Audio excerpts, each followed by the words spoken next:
అందరికీ నమస్కారం. గౌరవ ఎమ్మెల్యే తాటిపత్రి చంద్రశేఖర్ గారు ఒంగోలులో ఈరోజు జరిగినటువంటి డిఆర్సి సమావేశంలో పాల్గొని అధికారులు తనకి ప్రోటోకాల్ ఇవ్వట్లేదని చెప్పేసి చెప్తా ఉన్నారు. అయ్యా ఎమ్మెల్యే, నువ్వు ఈ నియోజకవర్గానికి ఇన్ఛార్జిగా వచ్చినప్పుడు నీకు ఏ ప్రోటోకాల్ ఉందని చెప్పేసి పోలీస్ కాన్వాయ్ని వెంట పెట్టుకొని తిరిగినవో నువ్వు సమాధానం చెప్పాలా. నిజంగా నువ్వు ఆ రోజు ఏ ప్రోటోకాల్ ఉందని చెప్పేసి మీ పార్టీ నాయకులను తీసుకొని ఆర్డబ్ల్యూఎస్ అధికారి దగ్గరికి వెళ్ళినవో నువ్వు సమాధానం చెప్పాలా. నీకు నిజంగా ఏ ప్రోటోకాల్ ఉందని చెప్పేసి ఆ రోజు ప్రభుత్వ అధికారిక కార్యక్రమాల్లో పాల్గొనవో నువ్వు ఫస్ట్ సమాధానం చెప్పాలా. అంటే నువ్వు చేస్తేనేమో సంసారం, ఇతరులు చేస్తే వ్యభిచారం అన్నట్టు నువ్వు చెప్పే వ్యవహారం. ఈ రాష్ట్రంలో వైఎస్ఆర్సీపీ పార్టీలో నీతో కలిపి 11 మంది శాసనసభకు ఎన్నికయ్యారు. నువ్వు తప్పించి మిగతా 10 మంది ఏ ఒక్కరూ కూడా ఎక్కడ ప్రోటోకాల్ గురించి మాట్లాడట్లా. నీతో పాటు జగన్మోహన్ రెడ్డి గారు కానీ, పుంగనూరు ఎమ్మెల్యే పెద్దిరెడ్డి రామచంద్రెడ్డి గారు కానీ, మన జిల్లాలో దర్శి నియోజకవర్గ ఎమ్మెల్యే అయినటువంటి బూచేపల్లి శివప్రసాద్ రెడ్డి గారు కానీ ఏ రోజు ప్రోటోకాల్ గురించి మాట్లాడాల. ఎందుకంటే వాళ్ళకి రాజకీయం తెలుసు. ఈరోజు ఈ రాష్ట్రంలో తెలుగుదేశం పార్టీ ఎన్డీఏ ప్రభుత్వం అధికారంలో ఉంది. నారా చంద్రబాబు నాయుడు గారు ముఖ్యమంత్రిగా ఉన్నారు.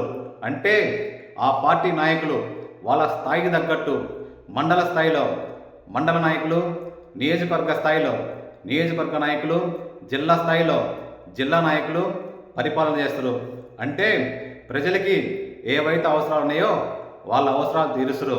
నిజంగా ఈరోజు ఎన్డీఏ ప్రభుత్వం అధికారం ఉంది కాబట్టి ఇప్పుడున్నటువంటి నాయకులు సరిగ్గా పనిచేస్తే రేపు వచ్చే ఎలక్షన్లో వాళ్ళకే ఓటేస్తారు. లేకపోతే అల్టిమేట్గా వాళ్ళ ఆప్షన్ని వాళ్ళు ఎన్నుకుంటారు. ఈ విషయం నీకు తప్పించి మిగతా 10 మందికి తెలుసు కాబట్టి వాళ్ళు ఏ రోజు ఎక్కడ ప్రోటోకాల్ గురించి మాట్లాడలే.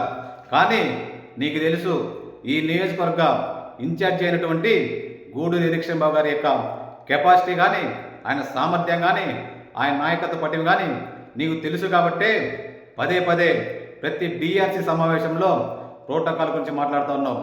నువ్వు ఈ విషయం, ఈ ప్రోటోకాల్ గురించి ఎందుకు పదే పదే మాట్లాడుతున్నావో ఈ నియోజకవర్గ ప్రజానికానికి మొత్తానికి తెలుసు. ఎందుకంటే అధికారులకిను ఇక్కడ ఉన్నటువంటి ఇన్ఛార్జి గారికిను దూరం పెంచాలని చెప్పేసి ఒక కుటిల ప్రయత్నం, ఏదైతే ఒక స్వార్థ ప్రయత్నం, ఒక కుటిల ప్రయత్నం చేస్తూ ఉన్నాం. ఎందుకంటే మీ ప్రభుత్వం 5 ఏళ్లలో చేయలేని అభివృద్ధి ఈ నియోజకవర్గ ఎమ్మెల్యే మా నాయకుడు గూడూరి నిరీక్షణ బాబు గారు 1.5 సంవత్సర కాలంలో చేసి చూపించిండు. ఈ నియోజకవర్గంలో గల్లీ గల్లీకి సిమెంట్ రోడ్లు వేపిస్తున్నాడు. ఈ నియోజకవర్గంలో అన్నా క్యాంటీన్ కట్టిస్తున్నాడు. ఈ నియోజకవర్గంలో తార్ రోడ్లు వేయిస్తున్నాడు. ఈ నియోజకవర్గంలో ఏదైతే బస్సు సర్వీస్ లేదో ప్రతి గ్రామానికి బస్సు సౌకర్యాన్ని కల్పిస్తూ ఉండు.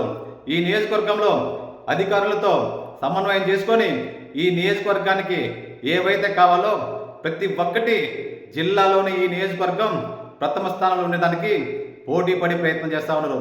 ఈ విషయం నీకు తెలుసు కాబట్టే ఈయనని ఈ విధంగా వదిలేస్తే ఈయన నాయకత్వం పెరుగుతుంది కాబట్టి నీకు ఇబ్బందిగా అవుతుంది కాబట్టి ఆ కుట్టిల ప్రయత్నంతో ఇక్కడ ఉన్నటువంటి అధికారులకిను, నియోజకవర్గ ఎమ్మెల్యే నియోజకవర్గ ఇన్ఛార్జి గారికిను దూరం పెంచే ప్రయత్నం చేస్తూ ఉన్నారు. నాకు చూసి అర్థమవుతా ఉంది నువ్వు నిజంగా పదే పదే ప్రోటోకాల్ గురించి మాట్లాడుతున్నావు. అసలు ప్రోటోకాల్ అంటే ఏందో నువ్వే సమాధానం చెప్పాలా.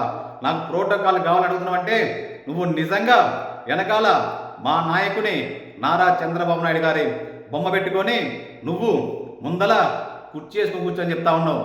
అంటే నిజంగా ఆ మాట నీకు చెప్పడానికి సిగ్గనిపెట్టలేదని చెప్తా ఉన్నా. మీ ప్రభుత్వం 5 ఏళ్ళు అధికారంలో ఉన్నప్పుడు ఈ నియోజకవర్గంలో ఉన్నటువంటి తెలుగుదేశం పార్టీ కార్యకర్తలు కానీ తెలుగుదేశం పార్టీ కార్యకర్తలు కానీ నాయకులు కానీ ఏ రోజు కనీసం కన్నెత్తి కూడా సచివాలయం వైపు చూడలే. కానీ ఈరోజు ఈ ప్రభుత్వం అధికారంలోకి వచ్చాక ప్రతిరోజు ఏ మీటింగ్ జరిగినా నాకు ప్రోటోకాల్ కావాలని పదే పదే చెప్తా ఉన్నావు. అంటే దీని అర్థం ఏమిటి అంటే నేను నిజంగా చంద్రబాబు నాయుడు గారి నాయకత్వంలో పనిచేస్తా అని చెప్పేసి నువ్వు ఇండైరెక్ట్గా చెప్తా ఉన్నట్టుంది. ఈ నియోజకవర్గం ఎస్సీగా ఉన్నంత కాలం తెలుగుదేశం పార్టీ తరఫున సమర్థమైన నాయకత్వం ఈ నియోజకవర్గంలో ఉంది. అది గూడూరి ఎరిక్షంబాబు గారి రూపంలో ఆయన నాయకత్వ పటిమ మీద, ఆయన నాయకత్వం మీద, ఆయన సామర్థ్యం మీద ఇక్కడ ఉన్నటువంటి తెలుగుదేశం పార్టీ నాయకులకు కానీ, కార్యకర్తలకు కానీ, ప్రజానీకానికి కానీ, పై అధిష్టానికి కానీ పూర్తి నమ్మకం ఉంది. కాబట్టి ఇటువంటి ఏమైనా స్వార్థ ఆలోచనలు కానీ, కుటిల ప్రయత్నం ఉంటే దయచేసి అటువంటి మానుకొని నిజంగా ఏదైనా డిఆర్సీ సమావేశానికి పోతే ఈ నియోజకవర్గంలో ఏదైనా సమస్య ఉంటే ఆ సమస్యల గురించి ప్రస్తావించాలి. కానీ పదే పదే ప్రోటోకాల్ గురించి మాట్లాడితే నువ్వే అలసోతువే కానీ ఇక్కడ ఉన్నటువంటి క్యాడర్ కానీ, నాయకత్వానికి కానీ ఎటువంటి నష్టం లేదని మీకు సవినయంగా చెప్తా ఉన్నా.